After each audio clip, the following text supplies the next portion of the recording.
तो हमने last class में आपके साथ जो पढ़ा था उसमें हमने क्या पढ़ा था? हमने आपसे कहा था बैलेंस शीट में एसेट्स साइड में क्या क्या आता है।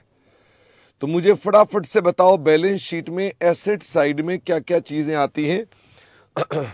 हाँ, अगर भाई अरविंद तुम्हारा इंटरनेट का जीबी खराब हो जाएगा तो फिर आप लोअर क्वालिटी उसमें ले आओ, ठीक है। तो मेरे साथ साथ एसेट्स साइड की अगर हम बात करें तो हमारे पास सबसे पहली आइटम जो इसमें आती है वो क्या आती है? Non current assets. Non current assets के अंदर अगर हम लिखेंगे तो पहली आइटम कौन सी आएगी हमारे पास? Property, plant and equipment and intangible assets.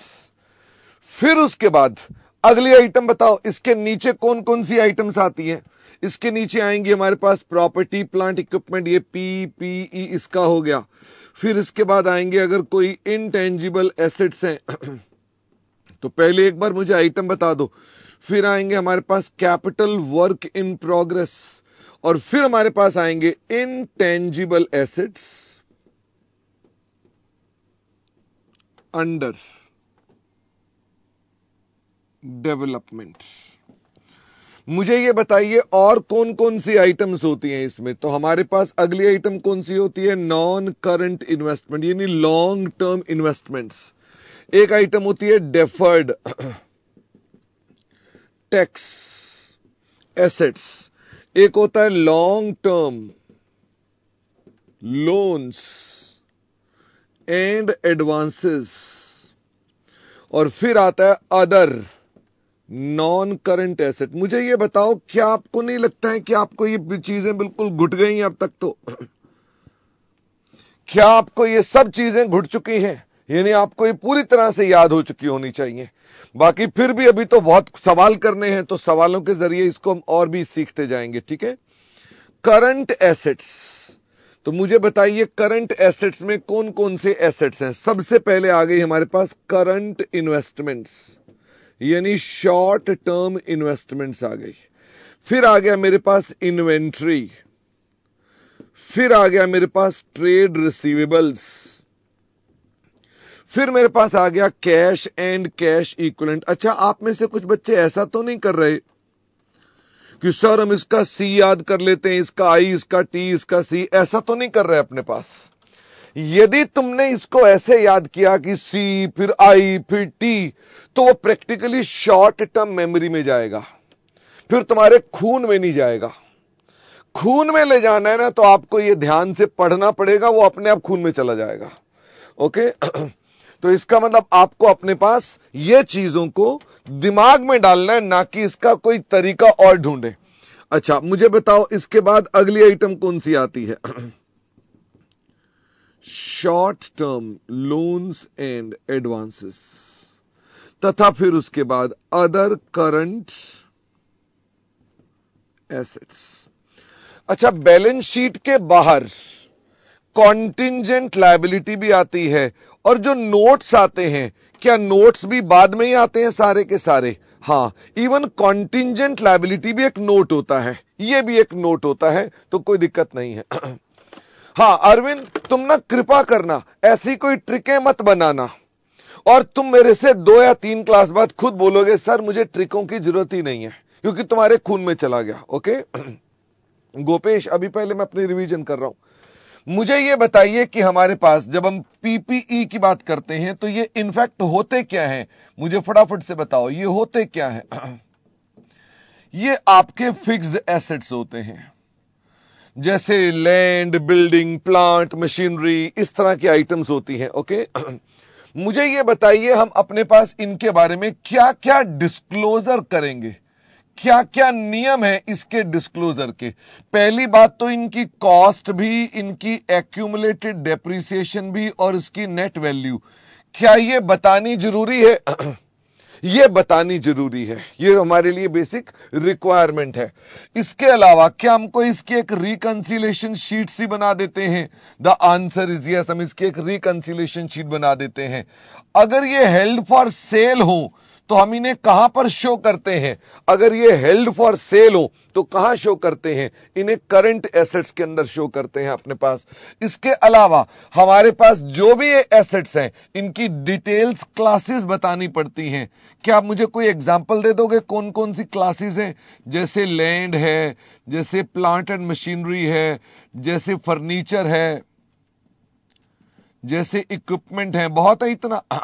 हमें अपने पास इन क्लासेस को डिस्क्लोज करना पड़ता है। ओके वो कभी आपको दिक्कत नहीं आएगी। इनटेंजिबल एसेट्स क्या होते हैं? ये भी फिक्स्ड एसेट्स होते हैं, लेकिन दिक्कत क्या है, ये इनटेंजिबल होते हैं। होते तो ये भी फिक्स्ड हैं, मतलब लॉन्ग टर्म, लेकिन ये इनटेंजिबल नेचर के होते हैं। क्या इनमें भी आपको कॉस्ट बतानी पड़ती है? इनमें वर्ड एक्यूमुलेटेड डेप्रिसिएशन नहीं होता, इसमें क्या होती है? Accumulated amortisation. क्या इसकी भी रिकंसिलेशन शीट बतानी पड़ती है? The answer is yes. मुझे ये बताओ, ये भी हेल्ड फॉर सेल होंगे तो करंट एसेट्स में आएंगे? The answer is yes. इनकी क्लासेस के कोई एग्जांपल देना। इनकी क्लासेस कौन सी हो सकती हैं? जैसे सॉफ्टवेयर हो सकते हैं, जैसे पेटेंट हो सकते हैं, जैसे नोहाउ हो सकते हैं, जैसे गुडविल हो सकती है, बहुत है। ठीक है, जो फॉर्मूला हो सकता है। ईशान ने कहा रिकंसिलेशन शीट क्या होती है?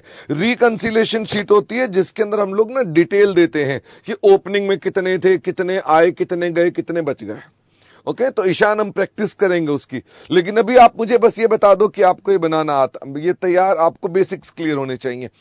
ट्रेडमार्क भी इसमें आएगा, लेकिन अब मैं सबको लिख नहीं सकता हूं। ठीक है, कैपिटल वर्क इन प्रोग्रेस क्या होता है?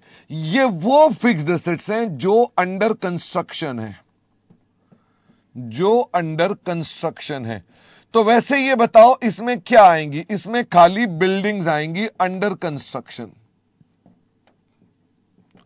तो जो ऊपर वाली बिल्डिंग्स थी ये कौन सी थी? ये रेडी बिल्डिंग्स थी, रेडी फॉर यूज, जो यूज के लिए लगी हुई हैं। लेकिन ये कौन सी बिल्डिंग्स है? ये बिल्डिंग अंडर कंस्ट्रक्शन है। आपको मालूम है इनकी डेप्रिसिएशन नहीं लगाई जाती। जो अंडर कंस्ट्रक्शन है उसकी डेप्रिसिएशन नहीं लगाई जाती। वी डू नॉट डेप्रिशिएट, हम उसको डेप्रिशिएट नहीं करते हैं। सॉफ्टवेयर अंडर डेवलपमेंट, आकाश, ये आ गया हमारे सॉफ्टवेयर अंडर डेवलपमेंट। ठीक है, यानी कि सॉफ्टवेयर अंडर डेवलपमेंट। तो ये सब चीजें कहां आ जाएंगी? यहां पर आएंगी। वैसे आपको मैं बता दूं, आपके एग्जाम के लिए इंस्टीट्यूट पूछे तो अच्छी बात है, लेकिन ये कभी पूछा नहीं उसने। लेकिन क्या कभी किसी एमसीक्यू में पूछ सकता है आपसे? The answer is yes. Dishant कह रहे हैं सर इन पे डेप्रिसिएशन क्यों नहीं लगती? क्योंकि डेप्रिसिएशन के लिए अकाउंटिंग स्टैंडर्ड कहता है जब एक एसेट रेडी हो जाता है उसके बाद वो डेप्रिशिएट होता है। इसका मतलब यह कि उससे पहले वो डेप्रिसिएशन होने की स्थिति में नहीं है, वो बन रहा है। ओके तो वो कंज्यूम नहीं हो रहा, कंजम्पशन उसके बाद होती है। ओके हाँ अक्षता, अगर आपको क्वालिटी खराब लग रही है तो आप पहले लीव करो, फिर उसके बाद दोबारा लॉग इन विद जूम कर लो तो क्वालिटी अच्छी हो जाएगी। सब बच्चों की एचडी क्वालिटी आ रही है, अगर आपकी नहीं आ रही तो आपका या तो लोकल इश्यू है या कुछ और इश्यू है। ठीक है, अब मुझे फटाफट से बताइए, मशीनरी बच्चे ने पूछा करंट एसेट में क्यों आएगी? अगर वो हेल्ड फॉर सेल है तो शॉर्ट टर्म हो गया, इसलिए करंट में आएगी। नॉन करंट इन्वेस्टमेंट्स क्या होती हैं? ये आपकी लॉन्ग टर्म इन्वेस्टमेंट्स होती हैं, लॉन्ग टर्म इन्वेस्टमेंट्स होती हैं। हमें इनके बारे में भी कुछ बातें बतानी पड़ती हैं। बताओ जरा फटाफट से, क्या क्या बताना पड़ता है? क्या इनका वैल्यूएशन का बेसिस बताना पड़ता है कि आप इनको वैल्यू कैसे कर रहे हैं? आप इन्हें कॉस्ट पर वैल्यू कर रहे हैं या फेयर वैल्यू पर वैल्यू कर रहे हैं या कोई और तरीका है? यह डिस्क्लोज करना जरूरी है, ये रूल्स हैं। ओके क्या इन्वेस्टमेंट्स के कंटेक्स्ट में आपको अपने पास डिटेल्स देनी पड़ती हैं ऑफ इन्वेस्टमेंट्स कि भाई ये किस जगह पर हैं? जैसे एसेट्स की होती हैं तो मुझे बताओ जैसे कौन कौन सी हो सकती हैं? जैसे शेयर हो सकते हैं, इन्वेस्टमेंट प्रॉपर्टी हो सकती है, गोल्ड हो सकता है, म्यूचुअल फंड हो सकते हैं, बहुत है इतना। ये नहीं मैंने इतनी सारी क्लासेस लिख दी। अगर इन्वेस्टमेंट्स आपके पास हैं तो आपको इसमें डिटेल देनी पड़ेगी, किसकी, कि ये कोटेड हैं कि अनकोटेड हैं। ओ, ये भी बताना पड़ेगा कि इनका बाजार में भाव खुला हुआ है या नहीं खुला हुआ है। इसके अलावा यह भी बताना पड़ेगा ये सिक्योर्ड हैं या अनसिक्योर्ड हैं। इसका मतलब ये सब चीजें आपको डिस्क्लोज करनी जरूरी है, ये सब डिस्क्लोजर्स हैं। ओके, अच्छा, डेफर्ड टैक्स एसेट्स, ये मैंने आपसे कहा हम ये कब पढ़ने वाले हैं, ये लेटर ऑन पढ़ने वाले हैं, अभी इसके बारे में बात नहीं करेंगे। फिर आगे मेरे पास long term loans and advances, यानी जो हमने लोगों को लोन दिए हुए हैं, लोन दे रखे हैं कितने पीरियड के लिए, लॉन्ग पीरियड के लिए, या एडवांस दे रखे हैं किसके लिए, लॉन्ग पीरियड के लिए। इनके बारे में हमें क्या बताना पड़ता है, इनके बारे में बताना पड़ता है कि उनकी क्लासेस कौन कौन सी हैं। वैसे बताओ इसमें कौन से आ जाएंगे, इसमें हमारे पास आ जाएंगे स्टाफ एडवांस, अगर वो लॉन्ग टर्म है तो। अगर वो लॉन्ग टर्म है, क्या आपको मालूम है स्टाफ के एडवांस लॉन्ग टर्म भी हो सकते हैं, शॉर्ट टर्म भी हो सकते हैं। अगर एक एम्प्लॉय ने आपसे 5 साल का लोन लिया तो ये कौन सा लोन होगा, फटाफट से बताओ ये लॉन्ग टर्म होगा। और अगर मान लो छोटे पीरियड का लोन है विद इन 12 मंथ, तो ये कहां आएगा, ये शॉर्ट टर्म में आएगा। कुछ ना लिखा हो तो आप क्या मानते हैं, कुछ ना लिखा हो तो आप क्या मानते हैं कि ये कौन से होंगे, ये शॉर्ट टर्म होंगे। भाई एम्प्लॉय बेचारा क्या लेगा, वो कौन सी बिल्डिंग और मकान लेने वाला है, वो क्या ले लेगा, वो दिवाली बोनस का एडवांस ले लेगा कि चलो घर में बच्चों को मिठाई खिला देता हूं। ओके, इसका मतलब ये आमतौर पे लॉन्ग टर्म, शॉर्ट टर्म होते हैं if mentioned as long term. तो ये हमारे पास यहां पर चले आएंगे। ओके बाकी इनके अंदर कोई ऐसी भी चीजें हो सकती हैं, कोई ऐसे रिसीवेबल्स भी हो सकते हैं, कैपिटल एडवांसेस भी हो सकते हैं, जो मशीनरी के लिए आपने एडवांस दिया। व्हाट इज कैपिटल एडवांस, हमने मशीनरी के लिए किसी को एडवांस दे दिया है। हाँ हर्ष बेटा, लिस्टेड कंपनीज के शेयर्स जो होते हैं वो कोटेड होते हैं। ओके चलिए, तो ये कैपिटल एडवांस जो होते हैं ये भी हमारे पास यहां चले आते हैं, तो ये आइटम्स हमारे पास यहां चली आएंगी। इसके अलावा नॉन करंट एसेट, ये रेजिडुअल नेचर है। रेजिडुअल का मतलब क्या हो गया, जिसका इस दुनिया में कोई नहीं, लॉन्ग टर्म में, वो यहां पर आएगा। एनी एग्जांपल्स, इसमें कौन कौन सी चीजें आ जाएंगी, कोटेड अनकोटेड बेटा श्रुति, जिसका बाजार में रेट स्टॉक मार्केट में खुलता है, लिस्टेड कंपनियां हैं, वो कोटेड हैं, बाकी अनकोटेड हैं। हर्ष आपका भी मैसेज मुझे दिखाई दे रहा है, अब मैसेज में कोई कमी नहीं आ रही है। अच्छा, तो पल्लवी कह रहे हैं रेजिडुअल का मतलब क्या हुआ है, बचे हुए, यानी जो चीज कहीं नहीं आई और फिर भी लॉन्ग टर्म है तो यहां पर आ जाएगा। जैसे कि हमारे पास कौन से आ गए, लॉन्ग टर्म रिसीवेबल्स, कोई लॉन्ग टर्म रिसीवेबल्स हैं तो वो भी यहां पर चले आएंगे। डेल कह रहे हैं कि सर क्या हम इसको एसेट प्रीपेड बोल सकते हैं, द आंसर इज नो, हम इसको प्रीपेड नहीं बोलते हैं, हम लोग अपने पास इसे कैपिटल एडवांस ही बोलते हैं। ठीक है, हाँ आतिफ बेटा, अगर मान लो अभी भी वीडियो क्वालिटी में दिक्कत है ना, तो अब चूंकि सारे बच्चों की एचडी क्वालिटी है तो अब लोकल इश्यू है आपका। ओके, फिर आपका तरीका है कि आप मोबाइल ऐप पर देखो, क्योंकि आपके नेट की स्पीड स्लो चल रही है। चलिए तो अब मुझे बताओ करंट इन्वेस्टमेंट में क्या होगा, same as long term investment but short term होती है ये। बाकी सब कुछ वही बताना पड़ता है, हमें वैल्यूएशन का बेसिस बताना पड़ता है कि आप वैल्यू कैसे कर रहे हो, डिटेल बतानी पड़ती है ऑफ इन्वेस्टमेंट की, कोटेड अनकोटेड बताना पड़ता है, सिक्योर्ड अनसिक्योर्ड बताना पड़ता है, सब कुछ वैसे ही है। इन्वेंट्री में जब आते हैं तो यहां पर इन्वेंट्री क्या है, ये आ गया स्टॉक। इसमें कौन कौन से एग्जाम्पल्स हो सकते हैं, इसमें फिनिश्ड गुड्स हो सकते हैं, इसमें वर्क इन प्रोग्रेस हो सकता है, इसमें रॉ मटेरियल हो सकता है। क्या आपको मालूम है इसमें लूज टूल्स भी होते हैं, लूज टूल्स, बट कभी कभी लूज टूल्स पीपीई भी होते हैं इफ मेंशन्ड, क्योंकि हमारे पास अगर वो कह दे कि ये लूज टूल्स हमारे पास वो हैं जो हमने अपने पास रखे हुए हैं लॉन्ग टर्म पर्पस के लिए, तो ये पीपी में चले जाते हैं। ठीक है, अर्पित कैपिटल एडवांस होता है बेटा, आपने कार के लिए एडवांस दिया है, कार के लिए एडवांस। ठीक है, आप लिख लो इसको हिंदी में कि कार के लिए एडवांस। ऐसा नहीं है अर्पित कि मैं बताता नहीं हूं, पर आप सुनते नहीं है। ओके, जब ये बताई तो 3 बार बताई, फिर तुम कह रहे हो ये क्या होता है। इससे पता चलता है कि तुम सुन नहीं रहे हो। Do loose tools are current assets? The answer is yes. हमेशा लूज टूल्स करंट एसेट होंगे। अगर लिखा होगा कि पीपी है तो पीपीएम आएगा।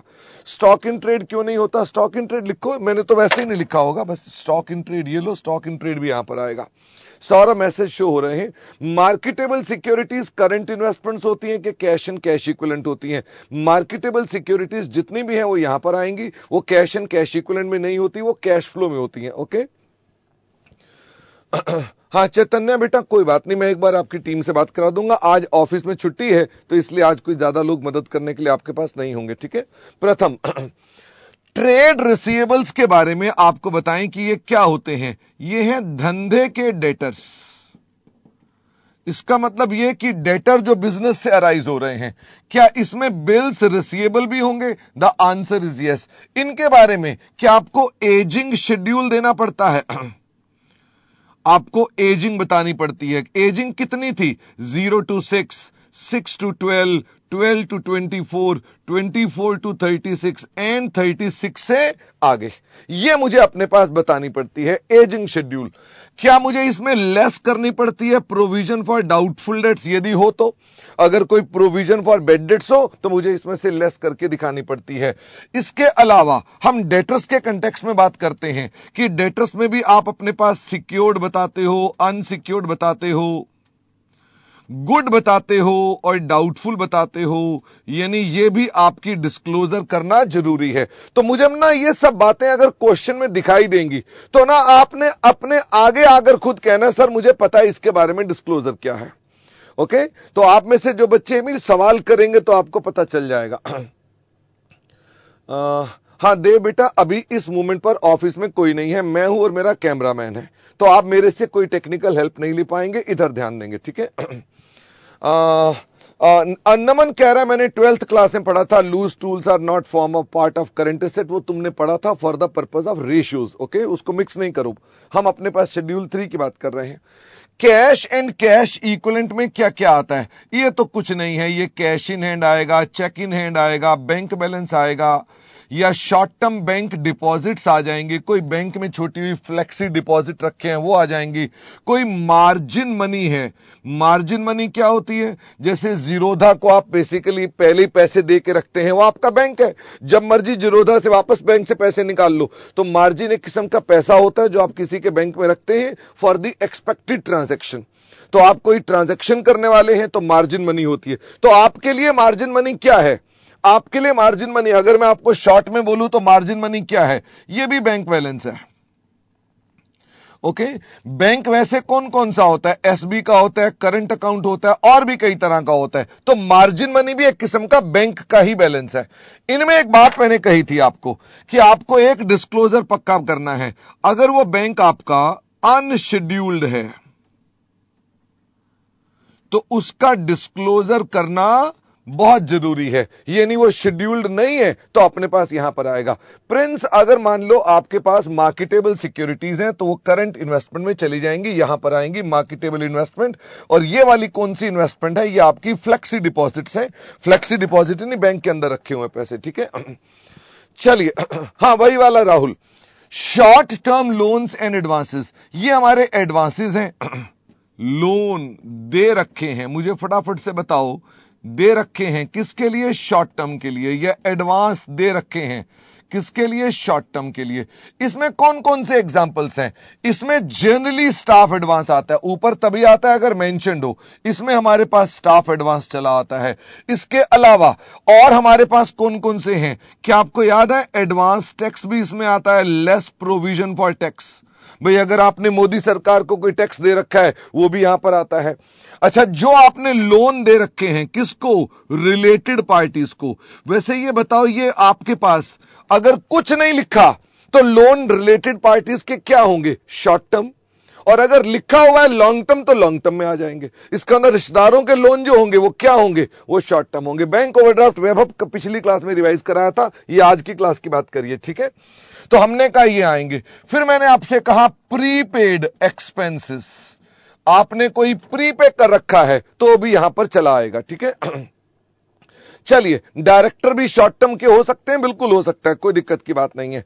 और कृष्णा, जो अदर करंट एसेट्स हैं इसमें कौन आएंगे, ये रेजिडुअल है, तो ऊपर कौन सा रेजिडुअल था, ये रेजिडुअल था लॉन्ग टर्म, ये कौन सा रेजिडुअल है, शॉर्ट टर्म, जैसे कि एक्रूड इंटरेस्ट या इंटरेस्ट रिसीवेबल, इस तरह की चीजें यहां पर आ जाएंगी जो बाकी कहीं नहीं आ पाएंगी, वो यहां पर चली आएंगी। तो ये मैंने आपके साथ लास्ट क्लास में डिस्कस किया था कि हमारी बैलेंस शीट का ये एस्पेक्ट है। तो क्या मैं अपने पास हाँ, मनीष कह रहा है ड्राइंग्स कहां जाएंगी। मनीष को पहले पूछो कि तुमने कंपनीज अकाउंट में ड्राइंग वर्ड सुन कैसे